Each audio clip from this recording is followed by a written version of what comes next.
Friends, आज हम discuss करेंगे the pillars of society written by Henrik Ibsen.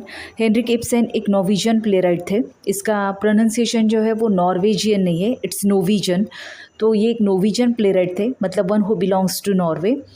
और ये जो प्ले ये पब्लिश करवाया गया था, ये इसे परफॉर्म किया गया था 1877 में। ये एक रियलिस्टिक सोशल ड्रामा है।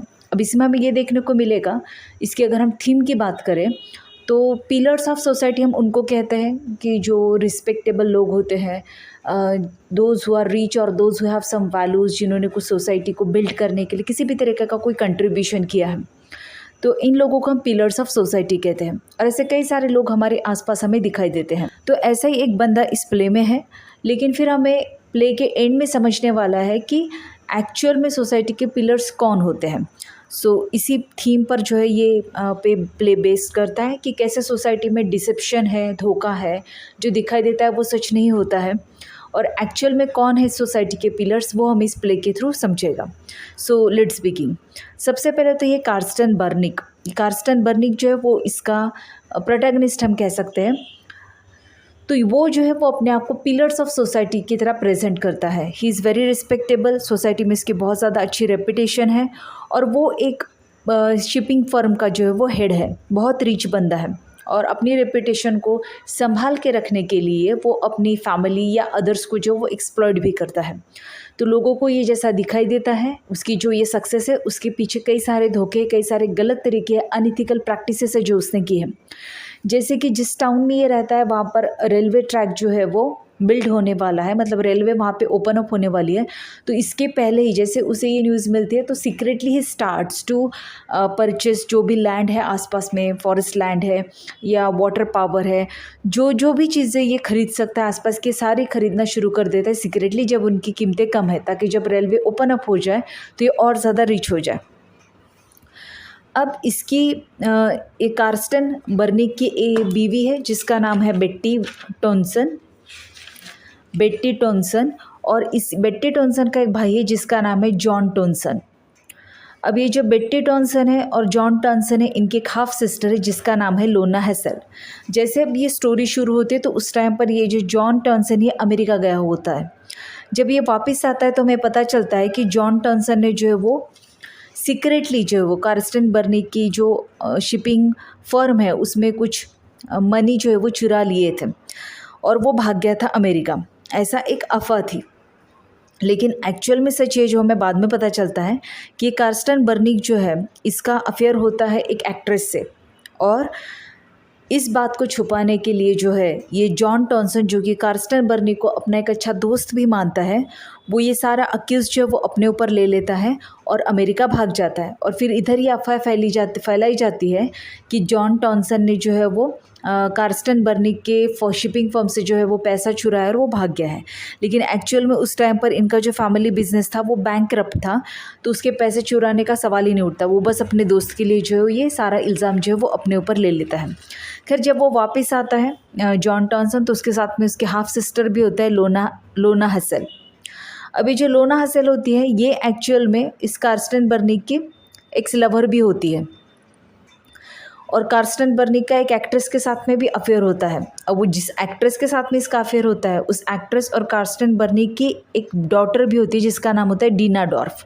अब ये लड़की अभी कार्स्टन बर्निक के फैमिली के साथ में ही रहती है, लेकिन सोसाइटी क्या सोचती है कि ये डीना डॉर्फ मतलब जॉन टॉनसन की बेटी है, क्योंकि एक्ट्रेस और उसका अफेयर होता है, तो उनकी बेटी, मतलब फैमिली को तो यही पता है, मतलब सोसाइटी को तो यही पता है कि जॉन टॉनसन और एक्ट्रेस का अफेयर था, और इसलिए वो अमेरिका भागा था।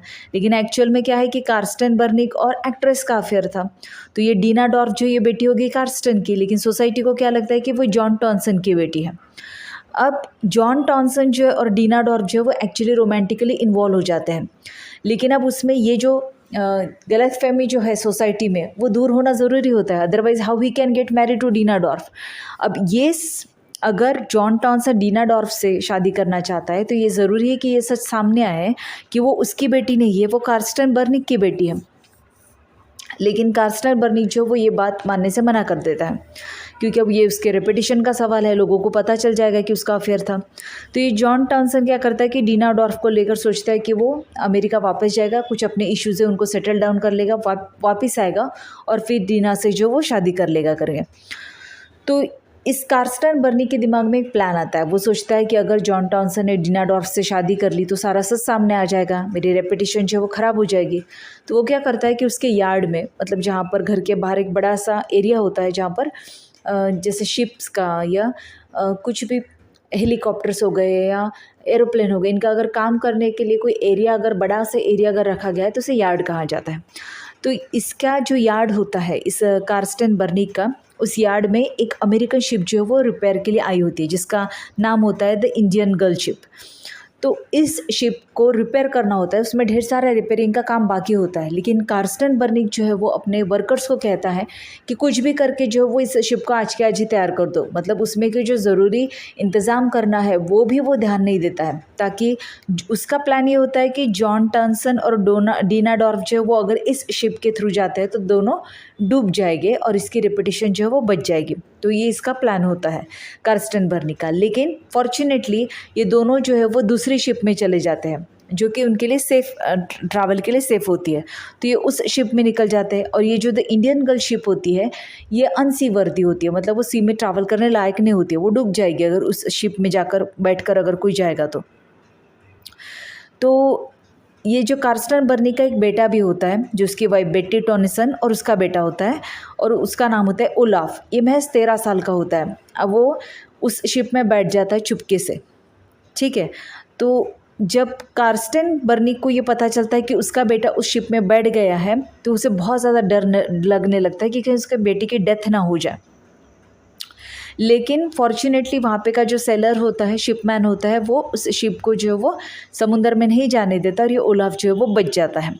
तो उस टाइम पर कार्स्टन को जो है वो बहुत बुरा लगता है कि पता नहीं ये क्या होने वाला था, और ईश्वर की दया से वो सब कुछ ठीक हो गया। तो इसके बाद में ये कार्स्टन बर्निक जो है उसके लिए जो उसके ऑनर में जो एक सेरेमनी रखी जाती है, उस सेरेमनी में ये सब कुछ सच बोल देता है, कन्फेस कर लेता है जो भी उसने गलत किया होता है, जिसके बाद में उसकी रेपुटेशन जो है वो टार्निश हो जाती है। जो लोग उसकी तरफ एज अ रिस्पेक्टेबल मैन देखते थे, as a pillar of society देखते थे, तो उसकी वो जो इमेज है वो ख़राब हो जाती है। लेकिन उसकी बीवी जो है वो बहुत ज़्यादा खुश होती है, कि उसे लगता है कि एटलीस्ट उसके हस्बैंड ने जो सच है वो एक्सेप्ट किया, जो भी उसने गलत काम किया था उसकी रिस्पॉन्सिबिलिटी आज उसने ली है करके। मतलब जो सोसाइटी इस बंदे को रिस्पेक्टेबल समझती थी, सोचिए उसके लिए उस जॉन टॉनसन ने सब कुछ अपने ऊपर ले लिया कि मेरा एक्ट्रेस से अफेयर, वो मैंने पैसा चुराया और वो अमेरिका भाग गया, ये सब कुछ वो अपने ऊपर ले लेता है ताकि इसकी इमेज ना ख़राब हो। और जब वही बंदा किसी लड़की से प्यार करता है, उससे शादी करना चाहता है, तो जिसके लिए कार्स्टन बर्निक ने अपने जो कुछ भी गलत काम किया उसको एक्सेप्ट करना ज़रूरी है, तो वो एक्सेप्ट करने के लिए पहले तैयार नहीं होता। लेकिन जब उसके कर्म उसके सामने आता है इन दिस वे, तो फिर वो इस चीज़ को जो है वो एक्सेप्ट कर लेता है। इसमें जो लोना हसेल है वो आखिर में रिफ्लेक्ट करती है कि इस सोसाइटी में ना तो कोई प्रोमिनेंट मेन या वीमेन जो है वो कम्युनिटी के पिलर है। तो कम्युनिटी के पिलर्स क्या है? Spirit of truth and freedom, कि सच्चाई और फ्रीडम, आज़ादी, ये हमारे सोसाइटी की जो है वो सच्चे पिलर्स है। तो हमने किसी इंसान को जो है वो इतना बड़ा नहीं बना देना चाहिए that they are called as the society of pillars. तो ये था play the pillars of society. अगर आपको समरी किसी भी तरीके से हेल्पफुल होती है तो don't forget to subscribe to the channel, hit the like button and share the video.